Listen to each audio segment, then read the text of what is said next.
Sayan sugar મિલની ચૂંટણીની મતગણતરી. ચૂંટણીમાં સરેરાશ 69.67% મતદાન થયું. 15 બેઠકો પર મતદાન થયું હતું. કુલ 18 બેઠકોમાંથી 3 બેઠકો બિનહરીફ થઈ. 15 બેઠકો પર 37 ઉમેદવારોનું ભાવિ ખુલશે. 8 ઝોનની મતગણતરી શરૂ કરી દેવામાં આવી છે. તો સુરત જિલ્લાની સાયણ સુગર મિલ જ્યાં ચૂંટણી યોજાઈ હતી, જેની મતગણતરી અત્યારે ચાલી રહી છે.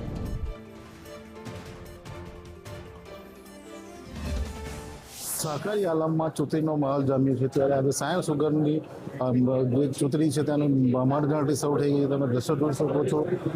જે સાયણ સુગર મિલની આજે 15 બેઠકો માટે મતગણતરી હાલ સાયણ સુગરના હોલમાં જ શરૂ કરી દેવામાં આવી છે. તમે દ્રશ્યો જોઈ શકો છો. મોટી સંખ્યામાં ટેકેદારો સાથે ઉમેદવારોની હાલ મતગણતરી શરૂ કરી દેવામાં આવી છે.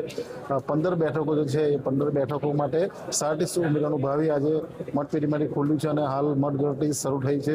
તમે દ્રશ્યો જોઈ શકો છો. ઓલપાડ પાન સાહેબની આગેવાનીમાં આ મતગણતરી શરૂ કરવામાં આવી છે. ખાસ કરીને જો વાત કરવામાં આવે જે રીતે જે ચૂંટણીનો જે માહોલ છે, સાયણ ઝોન હોય, સાંઢિયા ઝોન હોય કે પછી કોચર ઝોન હોય, ત્રણ ઝોનમાં કાંટાની ટક્કર જોવા મળી રહી છે અને હાલ જે વહીવટીતંત્ર દ્વારા ચૂંટણીની ગણતરી શરૂ કરવામાં આવી છે અને સુરત જિલ્લામાં જે રીતે ચૂંટણીનો માહોલ જામ્યો છે, જેને લઈને જે ખેડૂત સભાસદો છે ભારે ઉત્સાહનો માહોલ જોવા મળી રહ્યો છે અને સુરત જિલ્લાની જે ચૂંટણી છે એ ભારે ઉત્સાહ છે. ખાસ કરીને જે મોટા જે ઝોન છે, કુચડ હોય કે સાયણ હોય કે આ ત્રણ ઝોનમાં હાલ કાંટાની ટક્કર જોવા મળી રહી છે અને જે રીતે સહકારી આલમમાં ચૂંટણી છે એને લઈને ખેડૂત સભાસદોનો ભારે ખુશીનો માહોલ જોવા મળી રહ્યો છે. નિલેશ પટેલ, સંદેશ ન્યૂઝ, સુરત.